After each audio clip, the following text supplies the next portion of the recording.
Las EDES son un botín político en cada gobierno, que por cierto dice Celso, que los que más protestan por el tema eléctrico son los que no pagan el servicio eléctrico.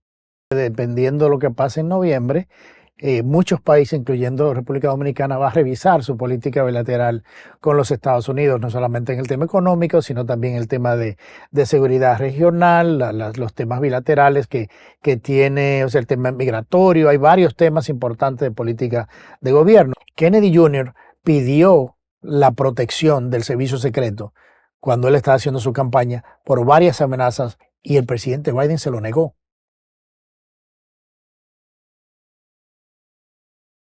Muy buenos días, amigos y amigas de Hablando la Verdad desde Su Mundo TV de la República Dominicana para toda la humanidad.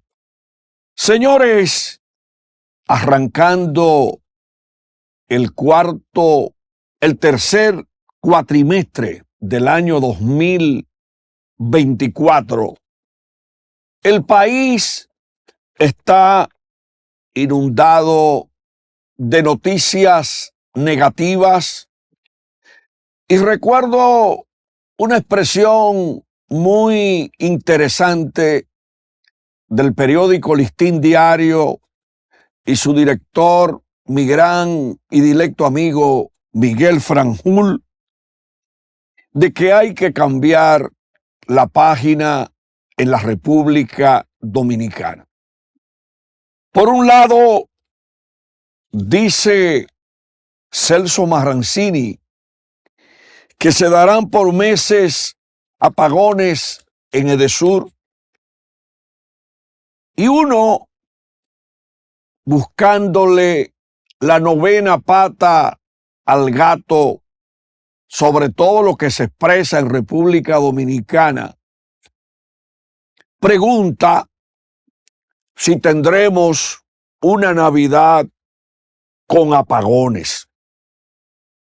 Habla de apagones por meses en Edesur, pero los apagones de este que están provocando gomas quemadas, incendiadas, disgusto de la gente allá en esa provincia de tantos ciudadanos.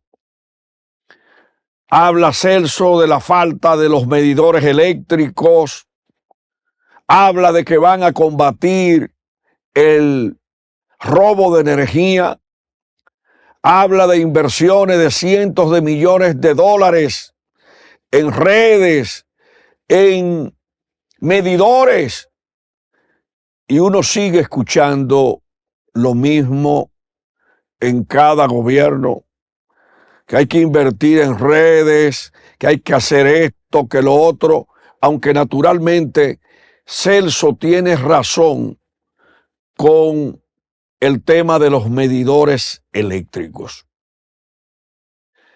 Ayer, el presidente de la Asociación de Industrias de la República Dominicana, Julio Virgilio Brache, Celso Marrancini, que disertó en el almuerzo mensual de la Cámara Americana de Comercio, Circe Almanzar, muchas voces hablaron sobre el tema eléctrico, que son temas repetitivos, como es repetitivo enviar al Congreso préstamos por cientos de millones de dólares para solucionar alegadamente el problema eléctrico, que al parecer solo avanza con el incremento de la generación eléctrica, pero que retrocede con el incremento de las pérdidas de las EDES.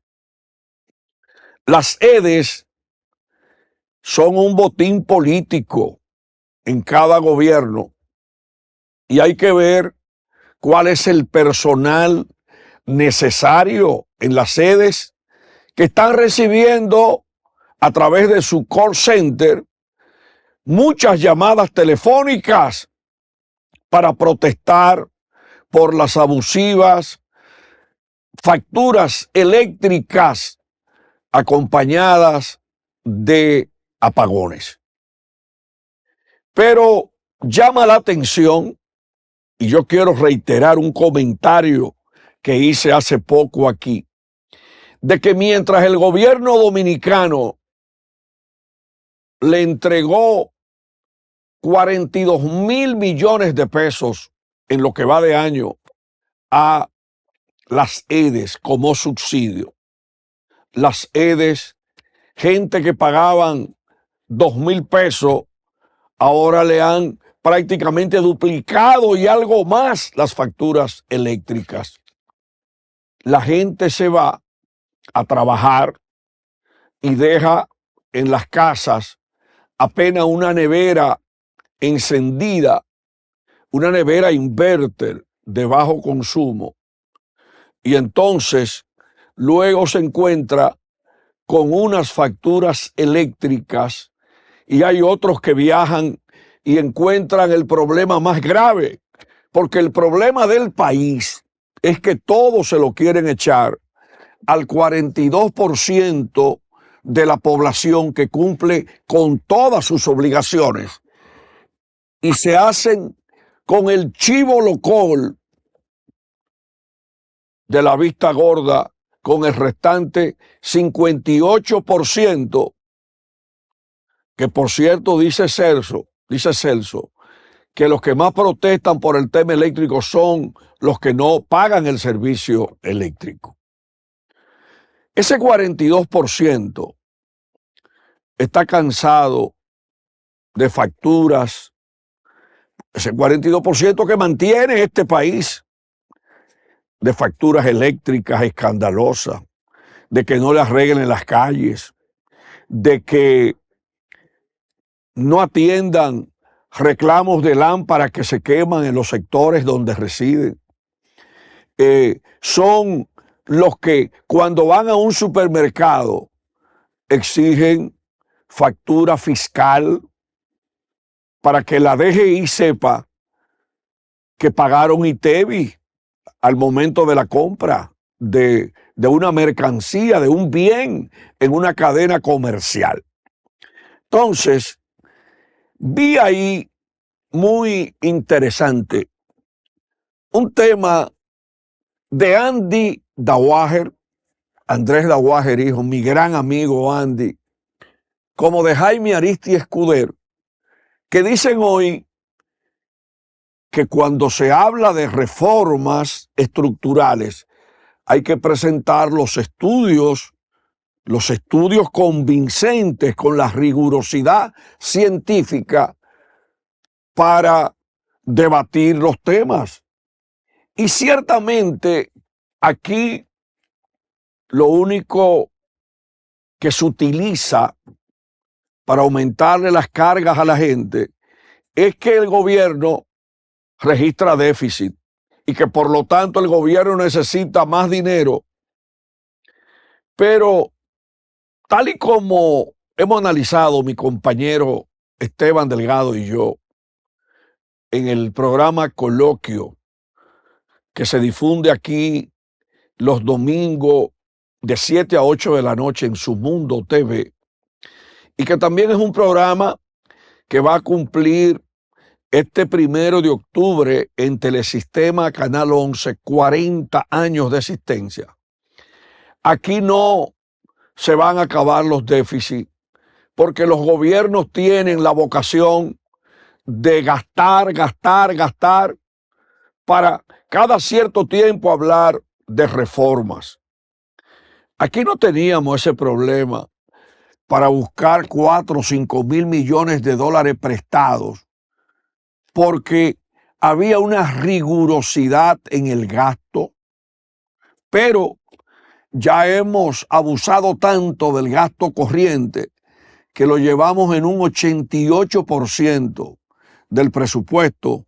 Seguimos emitiendo decretos, nombrando gente. Dice Juan Ariel Jiménez del PLD que la nómina pública ha aumentado más de 100,000 millones de pesos. Y lo cierto es que la clase media, las MIPYMES, las empresas, el ciudadano no soporta más cargas. Hablábamos hace apenas horas del drama de los padres de familia con el año escolar. Hemos venido insistiendo sobre el tema de la factura eléctrica y aquí en este país acabamos de escuchar al doctor Leonel Fernández hace apenas horas, no solamente hablando del tema eléctrico, de la reforma constitucional, sino que el doctor Fernández le echa un pelo al sancocho adicional cuando expresa que los logros económicos que puede exhibir el país son precisamente del sector privado dominicano. Cuidado con tomar medidas que afecten ese crecimiento económico. Y yo quiero decir aquí, leyendo lo que dijo el doctor Leonel Fernández, que cuando se habla de aporte a la economía para que crezca, allá están los dominicanos de la diáspora que aportan más de 10.000 millones de dólares, levantándose en las madrugadas, trabajando a larga distancia, viviendo en habitaciones y 3 y 4 familias por el elevado costo de la renta, con un solo baño, cuando tienen que levantarse a las 4 de la madrugada, ponerse en fila para ir al baño, montarse en un tren, ganarse un dinerito, cubrir sus gastos con muchas limitaciones. Y son tan valiosos los dominicanos que le mandan algo a sus familiares en la República Dominicana. De los 25.000 millones de dólares que se habla de generación ahora reciente, en los primeros meses del año, antes de la toma de posesión del presidente Abinader, más de 10.000 millones son calculados para este año con una proyección de 10.000 millones de la remesa. Pero ahí hay que involucrar en ese periodo 2.400 millones de dólares de inversión extranjera directa. Y si fueron casi 7.000 millones, ahí hay 10.000 millones de dólares entre inversión extranjera directa y remesas. Pero si usted le pone el turismo, que va a generar, según los pronósticos, más de 10.000 millones, si usted le agrega 6.000 o 7.000 millones al turismo, entonces van 17. Si le agrega las exportaciones y otros ingresos, van 25.000 millones de dólares. Sector privado, la gente, pero además la inversión en hoteles, en industrias del sector privado, en la remodelación de viviendas, con un sector de la construcción con una inflación de un 4%. Entonces, esos son los temas que debemos debatir en el país. Y parece que el presidente de la República se está dando cuenta. Creó una empresa minera, pero el Estado en el pasado cerró, como decíamos ayer, las empresas de Corde y se hicieron un desastre con la llamada capitalización de los ingenios del CEA y de las empresas de Corde. Y el Estado se ha debilitado destinando tierras cañeras para moteles y para negocios informales y muchísimas cosas. Yo, por ejemplo, me gusta mencionar los casos exitosos en el Estado actualmente. Ayer, por ejemplo, el Banco de Reservas dio un paso con el proyecto, con un fideicomiso sectorial encabezado por el Banco de Reserva que relanzará el turismo en Puerto Plata con un proyecto que busca desarrollar, impulsar la economía de la provincia con la actividad turística y que proyecta 6 o 7 hoteles ahí en Punta Bergantín.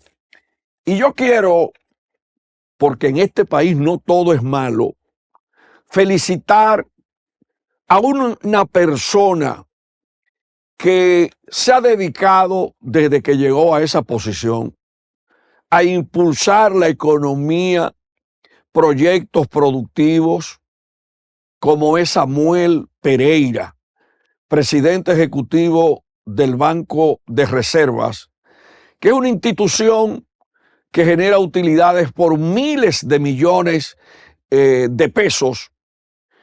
Y yo quiero reiterar aquí una posición que yo tengo de 40 años abordando ese tema.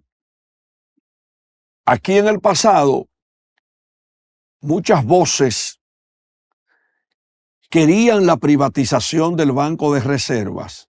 Y ese es el brazo bancario, económico, comercial del Estado. Cuando se producían esas campañitas, yo comencé a salirle al frente y creo que ese Banco de los Dominicanos debe seguir su trayectoria de fortaleza y siendo además el banco receptor con los ingresos que paga el contribuyente a través de la Tesorería Nacional, impuestos internos, aduana y por donde sea, como receptor de los ingresos del Estado con la cuenta República Dominicana. Quiero mandarle un abrazo a todos los ejecutivos y al personal del Banco de Reservas por, además, su identidad con la nación dominicana. Me siento demasiado bien luego de hablando del Banco de Reserva, luego de tantos temas negativos en el país con la violencia intrafamiliar, los apagones, las facturas eléctricas y además con un tema que me está preocupando mucho, con el cual cierro este segmento, los tornados, ahí afectando postes del tendido eléctrico allá en las matas de Farfán y San Juan, pero apenas 48 horas antes ocurrió que tumbó muchos árboles, otro tornado en San José de las Matas y otros tornados en Santiago Rodríguez, en las plantaciones de plátanos en el Cibao Central. No han llegado los huracanes, por suerte, pero sí me preocupan los tornados provocando daños cuantiosos y es un tema que debemos seguir los dominicanos. En un momentito estaré conectando con Willy Lora, un analista potente, fino, capaz. Vamos a abordar el tema de las elecciones en los Estados Unidos de Norteamérica.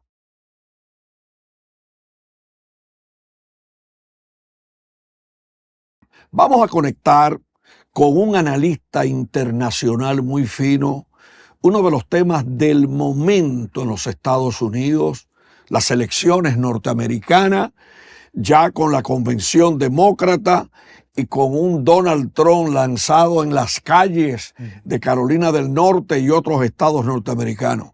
Muy buenos días, Willy Lora. Buenos días, Alex, qué gusto. Qué contento estar aquí. Sí. Mira, definitivamente necesitamos que los televidentes de Hablando la Verdad y Su Mundo TV conozcan un trayecto con el cual no podemos ser indiferentes las elecciones de Estados Unidos. Así es. Yo creo que es importante porque dependiendo de lo que pase en noviembre, muchos países, incluyendo República Dominicana, va a revisar su política bilateral con los Estados Unidos, no solamente en el tema económico, sino también el tema de seguridad regional, los temas bilaterales que tiene, o sea, el tema migratorio. Hay varios temas importantes de política de gobierno y dependiendo quién quede en la Casa Blanca en enero, esas políticas se van a revisar en varios países. Es importante el tema del proceso electoral porque o sea, podemos analizar de qué manera entender que en Estados Unidos no se gana por el voto popular, se ganan las elecciones presidenciales por el voto del colegio electoral, cuáles son esas influencias, quiénes son estos lobistas que están haciendo presión a diferentes niveles, por qué sacan a candidatos y entran otros, por qué ahora John F. Kennedy Jr., que era parte del Partido Demócrata, sale del Partido Demócrata y ahora se espera que posiblemente mañana anuncie que va a apoyar a Donald Trump por un tema de pleito interno en el mismo partido. Entonces, muy interesante ver esa dinámica, lo que está pasando, un Trump en la calle, hablándole a la gente en las diferentes comunidades, lo está fortaleciendo con el voto popular y yo creo que están utilizando una estrategia diferente, la parte de la campaña de Donald Trump, a la que habían utilizado antes. Ahora, ¿qué es lo que está pasando en la convención demócrata? Es que tenemos un discurso que es completamente personal en contra de Trump. Trump es la figura, de Trump es que se está hablando, Trump, Trump, Trump, pero no se hablan de políticas de Estado que convengan al país o que cambien la dinámica en el tema económico, en el tema de la seguridad social, o sea, el tema de la seguridad ciudadana en los diferentes estados. O sea, los temas fuertes no se están tocando, solamente se está hablando del extremismo, del miedo, de que si Donald Trump regresa X o Y, que Donald Trump esto, que Donald Trump el otro, pero no se pueden fijar o no pueden hablar de los logros de esta administración en los últimos 4 años, porque como tú y yo hablamos hace un momento, inclusive los números del empleo creado en estos últimos 3 años tuvieron que ser revisados porque se inventaron 800,000 y pico de empleos que nunca existieron, pero lo utilizaron en la narrativa política promulgado por los medios. Entonces yo creo que todo eso que está pasando es interesante verlo para ver el desconecte que existe entre un partido y el otro con la realidad que vive el país y con soluciones prácticas que se necesitan. ¿Tiene tiempo el liderazgo del Partido Demócrata para concentrarse realmente en las elecciones, a pesar de la convención, pero con tantos problemas con los cuales Estados Unidos está fijando posición con Ucrania, Rusia, con el tema de Israel, Gaza, ahora con el tema de Venezuela, con el tema del empleo? ¿Tú crees que tienen mucho tiempo los demócratas para concentrarse con tantas situaciones que coinciden con las elecciones norteamericanas? Es un poco difícil porque mucho tiene que ver también cómo se ve fuera de Estados Unidos el liderazgo en la Casa Blanca. Recordemos que el presidente Biden hasta hace 2 o 3 semanas era el candidato del partido, que viene ya con 3 años y medio de gobierno, viene con un récord ya que todo el mundo sabe cuál ha sido y de buena primera ya ese candidato no está. Ya se fue. Entonces, recordemos de que a Biden hubieron primarias. La gente salió a votar por darle la candidatura. En este caso, a Kamala Harris se le asignó la candidatura. O sea, no pasó por el proceso primario en el cual recibió un voto de los votantes estadounidenses. Entonces, se oficializa en la convención la persona vicepresidente de un presidente que tiene ya un récord y ella va a tener que defender eso.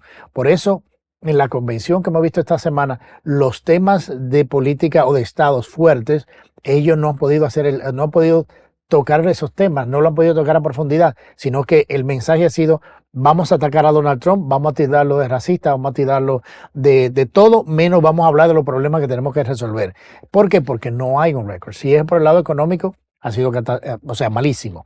Y los números los dan, o sea, aumentó el desempleo, el déficit fiscal está en un 37 trillones de dólares más o menos. La propuesta económica de Kamala Harris le va a sumar 2 trillones de dólares más al déficit. O sea, en términos de política de Estado, tienen problemas de cómo convencer al estadounidense votante que hicieron un buen trabajo en los últimos 3 años y medio. Porque hay que recordar que en los últimos 16 años de gobierno en Estados Unidos, 12 de ellos lo ha hecho el Partido Demócrata. Solamente 4 lo hizo Donald Trump. Entonces no podemos o no pueden ellos culpar de todo a un solo partido cuando las políticas que se aplicaron en la administración pasada dieron resultados.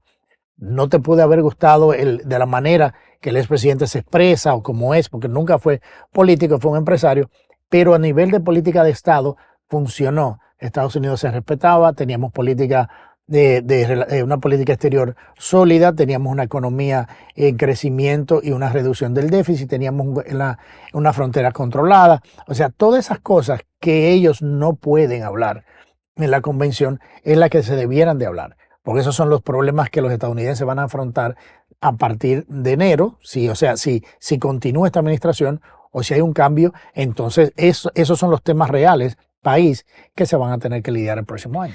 Nueva York, con esa migración sin control que ha venido llegando, Texas, además con una movilidad de neoyorquinos que vivieron toda su vida en ese estado, que se están mudando para Pensilvania, para Tampa, para la Florida, realmente pudiera llegar internamente, producto de la falta del control de la migración extranjera a través de México.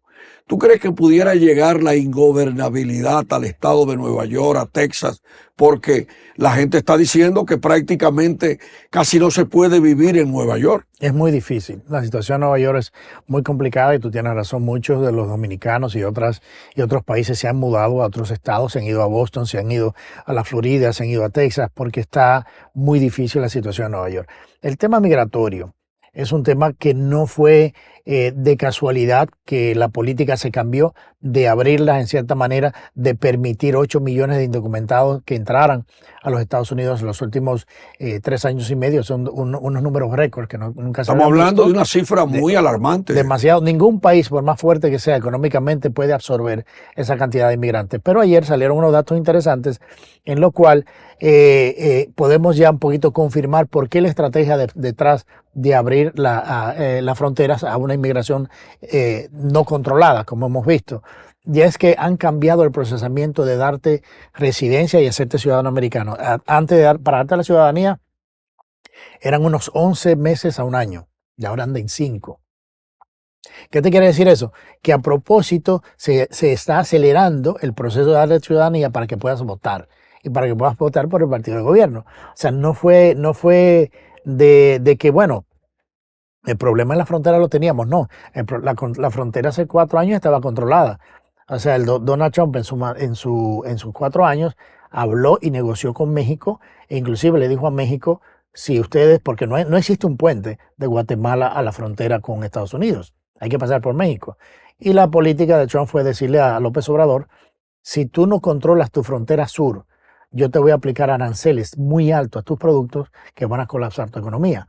¿Qué hizo López Obrador en ese momento? Envió miles de soldados mexicanos a la frontera sur, y no sé si te acuerdas de los famosos videos de los enfrentamientos en la frontera, para poder controlarlo. Entonces, existían políticas de seguridad fronteriza que estaban funcionando. Cuando llegó la administración actual, quitó todo eso y entonces se ha convertido la frontera en lo que se ha convertido hoy. Entonces, por eso te decía hace un momento que discutir los temas de política de Estado, de gobierno de Estados Unidos en la convención se les es muy difícil al Partido Demócrata porque no lo han hecho. Entonces se han convertido estos 3 días en los discursos de raza, en los discursos de extremismo, todo Donald Trump, que el convicto, el todo. O sea, vamos a llamar de nombre, pero no vamos a discutir los temas de país que son importantes como el económico, la seguridad, la frontera y todo lo demás. ¿Qué aporte pudieran hacer Bill Clinton, Obama y otras voces del Partido Demócrata en materia de votos a Kamala Harris?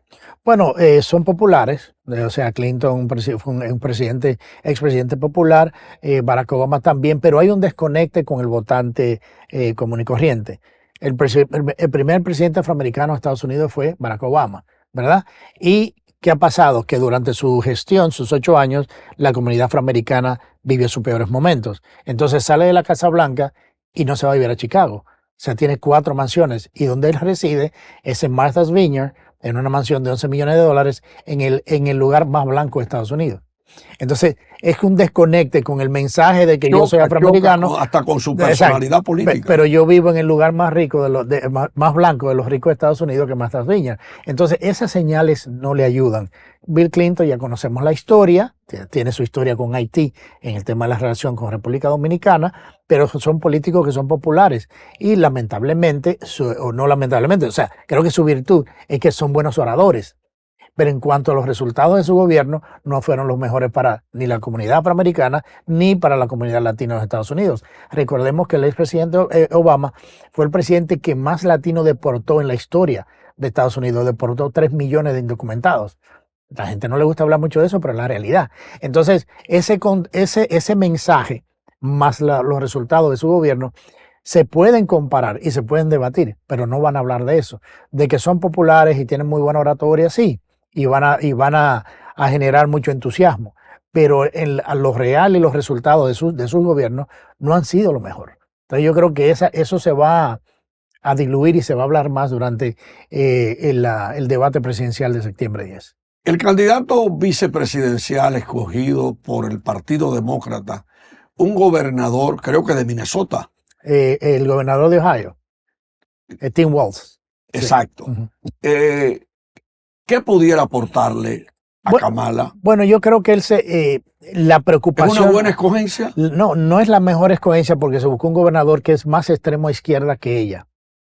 Es un gobernador que ha sido reconocido por eso. Es el gobernador que durante las protestas violentas de cuando la muerte de George Floyd permitió que parte de la ciudad se incendiara, o sea, firmó legislación en cual le permitía a inmigrantes indocumentados darle licencia de conducir para andar manejando en la calle. O sea, muchas de sus políticas lo ponen más al extremo que la misma Kamala Harris. Entonces, esa es una gran preocupación. Él fue veterano, ha tenido problemas con su récord militar, que ha dicho que ha hecho cosas cuando sus comandantes salieron a desmentirlo. Es un profesor, es una persona que tiene cierta trayectoria, pero es muy controversial. Entonces yo creo que mucho de la discusión que existía cuando se iba a elegir al candidato, al compañero de fórmula de Kamala Harris, es qué tan a la izquierda va a llevar el partido. Se había hablado del gobernador Shapiro de Pensilvania, que era más moderado, pero era judío. Entonces se eligió una persona que llevó el partido, que ya está irreconocible de lo que fue hace 10 años atrás, a una persona todavía mucho más extremo a la izquierda. Entonces, ese es un mensaje que a la gente en Estados Unidos lo ha visto, pero en vez de irnos al centro, en vez de buscar el diálogo, seguimos polarizando más y llevando estos partidos a los extremos. Fortalezas y debilidades de Donald Trump en las elecciones norteamericanas. Debilidad de Donald Trump es el mismo. O sea, su discurso, bravo, su estilo. ¿Por qué? Porque el malentendido es que se quiere pintar a Trump como una persona que no es. Entonces, Trump nunca fue político. Inclusive, Trump era demócrata y financiaba muchas de sus campañas de políticos demócratas. Y anoche vimos en la convención a Oprah Winfrey, la famosa afroamericana comunicadora, multimillonaria, hablando de muchísimas cosas de Donald Trump. Pero le sacaron una carta ayer hecha con su puño y letra de ella, donde ella no solamente agradecía todo el trabajo que Donald Trump venía haciendo, sino que le pedía que corriera para presidente con ella como compañera de fórmula. Entonces, él tiene muchas debilidades en ese sentido. Sus fortalezas, que es un empresario, que entiende lo que es retorno en inversión, que entiende lo que es ser efectivo y que tú puedas hacer un trabajo y que si no lo haces te quita y pone otro que no va con la burocracia, pero son de sus fortalezas. Por eso, a nivel de política de Estado, él le fue muy bien, aunque a nivel público y de imagen, los medios se encargaron de pintarlo de otra manera, porque no es un político tradicional. Mira, Willy, el cristal antibala utilizado hace apenas horas en Carolina del Norte en una actividad, en un meeting de Donald Trump, ¿no es necesario también para Kamala Harris? Es necesario para ambos. Claro. O sea, ya estamos en un clima por el mismo extremismo en ambos partidos, la polarización, que lo que le pasó a Donald Trump, y a veces uno dice, pero es una intervención divina. Imagínense que esa persona le hubiese ido bien y hubiera asesinado a un expresidente de Estados Unidos y un candidato que posiblemente sería el próximo presidente de Estados Unidos, según las encuestas. Eso hubiera hundido el país en un caos que no podíamos medir las consecuencias de esa acción. Y lo mismo pasaría con Kamala Harris, que es la vicepresidenta actual de Estados Unidos. Obviamente. Encuestas abundantes, un papel más activo de los medios alrededor de Kamala Harris, el trayecto desde que fue escogida, seleccionada por Biden para que fuera la candidata. ¿Cómo tú analizas?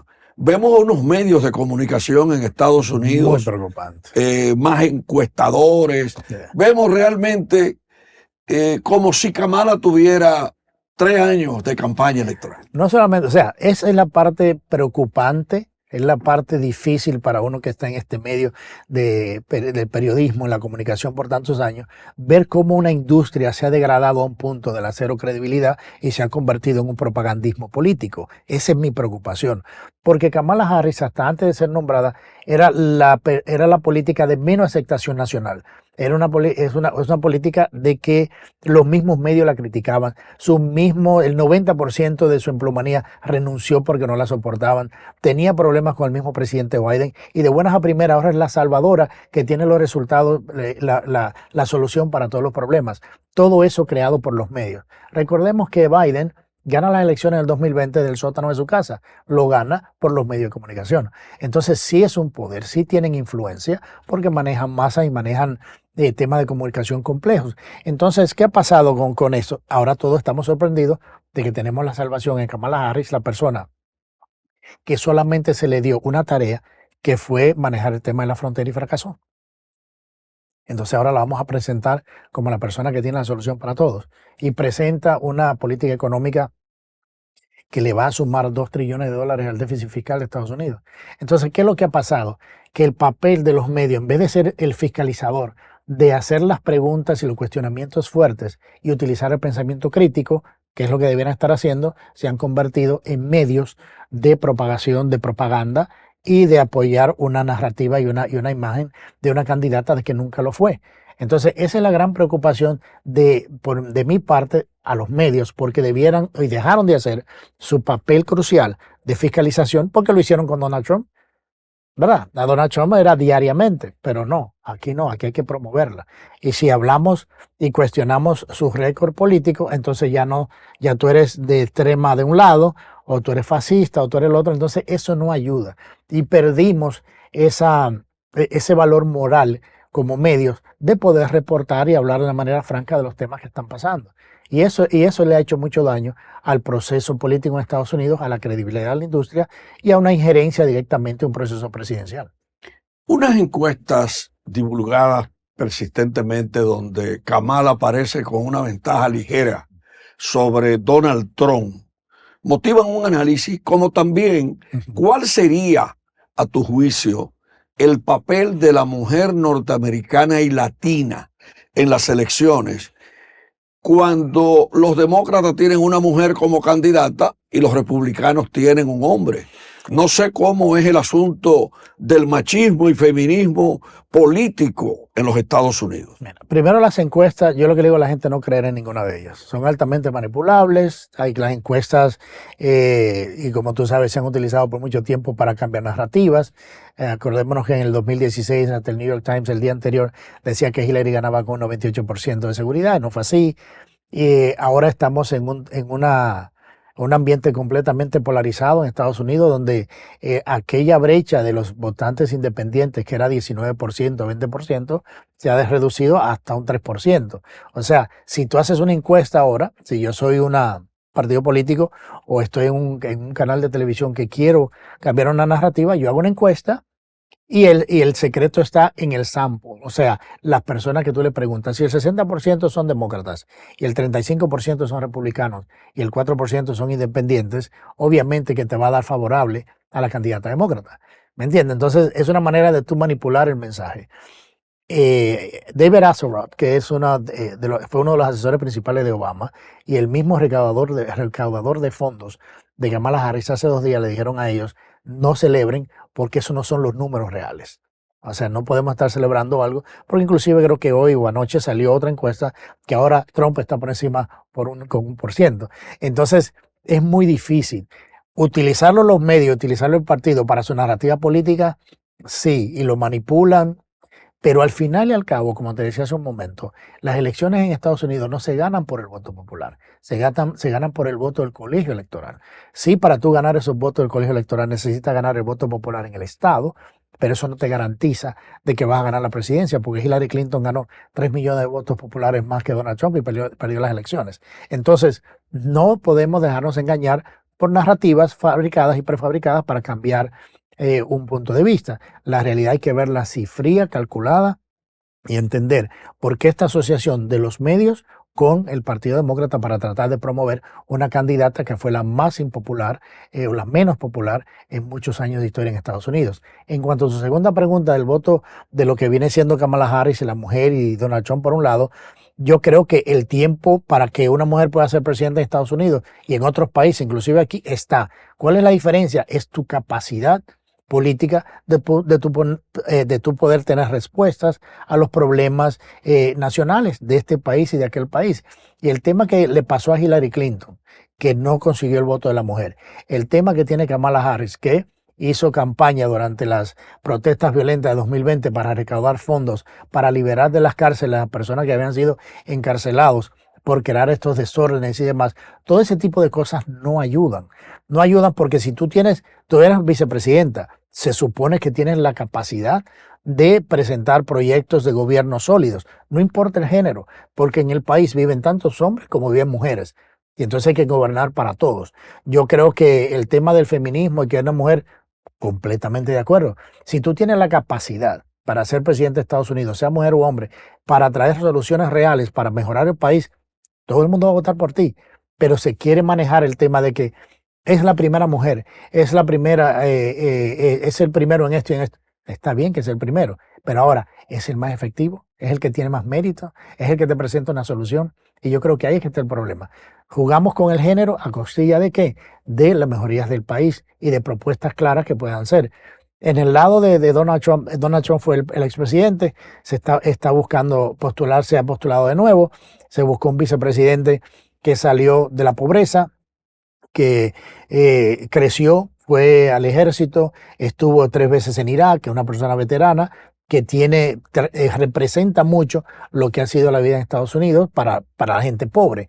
Y después creció y le fue muy bien. Entonces, ¿qué es lo que ha pasado? Es un contraste de dos boletas políticas, una que es probada, como Trump ya fue presidente, y otra que también hemos visto que no ha sido probada, que fue vicepresidenta.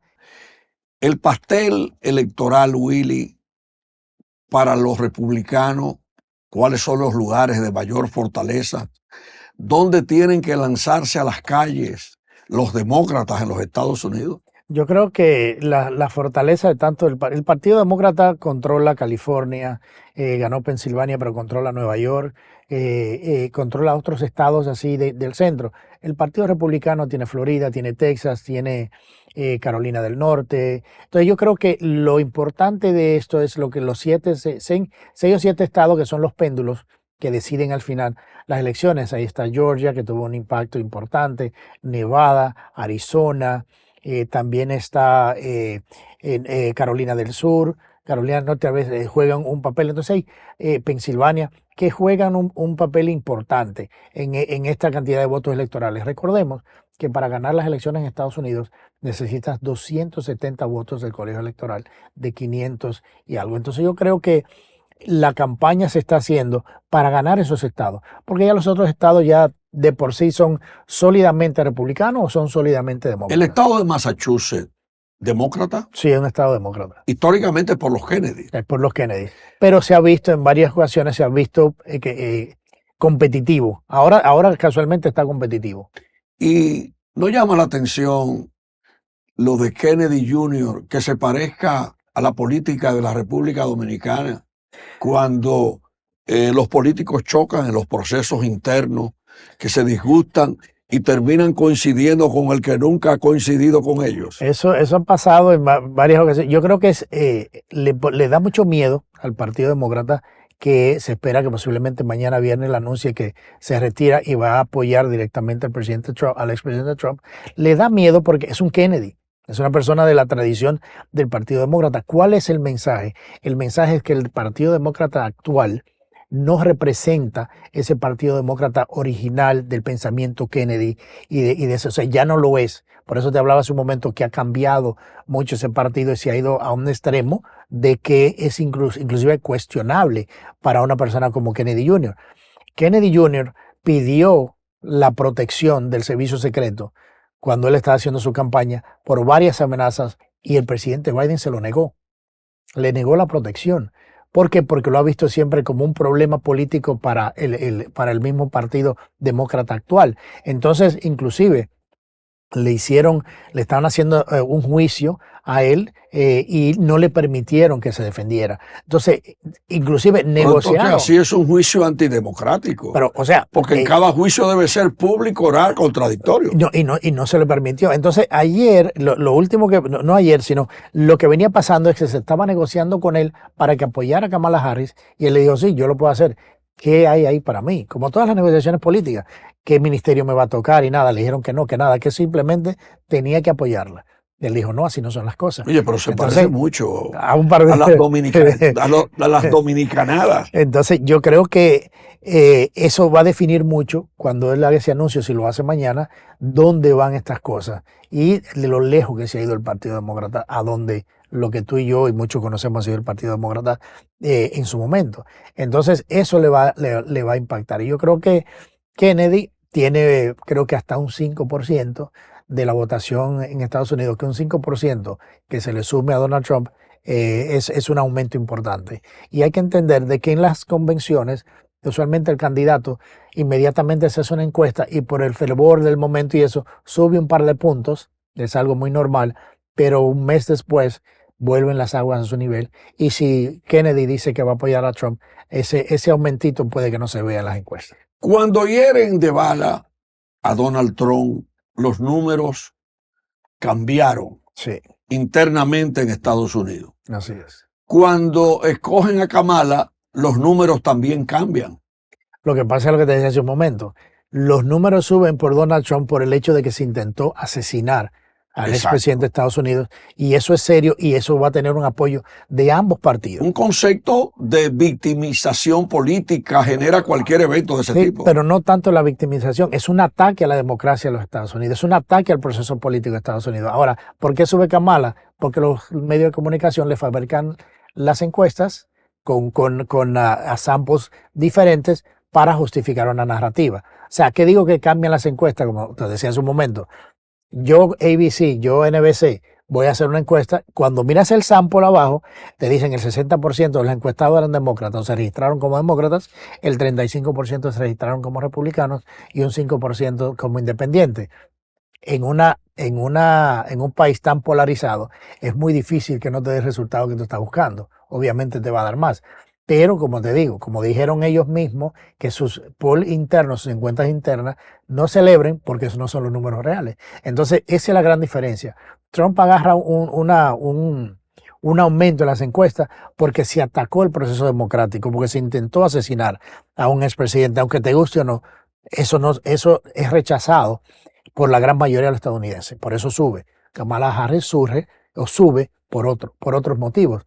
Porque antes de ella ser designada como la candidata del Partido Demócrata, las encuestas la daban a ella como un 18%. Entonces, una cosa no es igual que la otra. ¿No fue un error de Donald Trump provocar con su política crítica contra Joe Biden que Biden renunciara? Bueno, él hubiese ido mejor con Biden, porque todo el mundo sabía lo que es Biden, pero él es el presidente de los Estados Unidos. O sea, Donald Trump no le iba a ir detrás a Kamala Harris, que era la vicepresidenta, que nadie le estaba poniendo atención. Bueno, escogieron a Kamala, entonces, pero pudieron haber escogido otro. Pudieron, pero la parte burocrática interna del partido dijo, no, o sea, ella es la que va. Y otra cosa dentro de ese cálculo que entiendo pasó, es que como sus números son tan desfavorables, de los mismos números desfavorables que tenía el presidente Biden, los otros posibles candidatos que tenían una oportunidad dijeron, no, déjale que se queme ella. Nosotros le apuntamos al 2028. Mira, Willy, Y esa elegancia de Kamala Harris no pudiera sumarle votos de gente que voten por el halago político en los Estados Unidos. Siempre eso pasa, claro. O sea, ella va a tener votos de personas que son devotos, la vieron en la primera mujer, lo que te decía hace un rato. Está el argumento que si es afroamericana o no, porque ella era india en su momento, que es de descendencia india, no, ahora es afroamericana, algo que no ha caído bien con los afroamericanos en Estados Unidos. Entonces, yo creo que ella sí, eso le suma. O sea, lo nuevo, eso. Bueno, Hillary Clinton decía cuando habló esta semana de que Kamala iba a terminar lo que ella había comenzado de llegar a ser presidenta, la primera mujer. O sea, es eso que se ha vendido. Por eso te decía hace un momento que esa es la parte emotiva de lo que son el discurso. Pero la realidad del país, económica, de seguridad, de política exterior, es un caos. Entonces no pueden hablar de esos temas en la convención porque no le ha ido bien. Finalmente, hablaste de que la señora de Clinton sacó más de 3 votos por encima de Donald Trump. Más de 3 millones de votos. Más de 3 millones. ¿Cómo funciona el sistema del voto del colegio electoral en los Estados Unidos, que es con el cual se escoge el que va a la Casa Blanca? Cuando los padres de la patria, cuando se fundó Estados Unidos, para que la gente entienda, Estados Unidos es una república, no es una democracia. Obviamente hablamos de la democracia por la libertad y todo, pero Estados Unidos es una república. Y en ese sentido, cada estado, la fuerza en Estados Unidos la tienen los estados, no el gobierno central, dentro de lo que es la república. Para que cada estado tuviese ese peso, se le asignaron por población votos del colegio electoral. O sea, California tiene 55 votos, Florida tiene 29, o sea, asignado por su población. Y para tú ganar la presidencia necesitas un mínimo de 270. ¿Por qué se hace así? Porque si no fuese así, los candidatos políticos no fuesen a presentar sus plataformas políticas a estados como North Dakota, a los estados del centro que tienen menos población, nunca fueran solamente a California, Nueva York, a Florida y a Texas y no visitarían a más nadie. Entonces, si quieres tener una democracia, una república participativa, cada estado tenía que tener ese peso dentro de la configuración política del país. Entonces, por eso no se vota, o sea, no se gana por el voto popular, sino que en la historia de Estados Unidos se gana por el voto del colegio electoral, y para eso los candidatos tienen que hacer campaña en todos los estados, tienen que convencer a estos pobladores de su plataforma política. Y yo creo que eso es lo que ha permitido que Estados Unidos se mantenga de esa manera, como sólidamente en su proceso electoral, pero también es utilizable por los que pierden las elecciones, que dicen, bueno, yo gané más, pero perdí y eso hay que cambiarlo. Entonces vamos a cambiar las reglas del juego porque perdiste, no porque no hiciste una campaña, entendiendo que por los últimos 200 años de historia de Estados Unidos, así es que se ganan las elecciones, con el voto del colegio electoral. Y yo creo que esa es la gran diferencia. Bien, muchas gracias, Willy, por este conversatorio, que siempre agradecemos ese gran aporte. El dominicano necesita enterarse más de las elecciones norteamericanas. Además, recordemos la incidencia de la diáspora dominicana en los Estados Unidos, de donde proviene el 84% de las remesas que llegan a la República Dominicana. Vamos a ver, noviembre 2024, cuál será la decisión respecto a las elecciones en los Estados Unidos. Seguiremos analizando el tema. Así es, yo creo que esto va a dar para mucho, y noviembre todavía falta un par de meses y las cosas pueden cambiar en la política, tú sabes, una semana, 2 es una eternidad. Muchas gracias, Willy. Nosotros nos despedimos hasta mañana, hablando la verdad desde la República Dominicana a través de Su Mundo TV, cobertura mundial.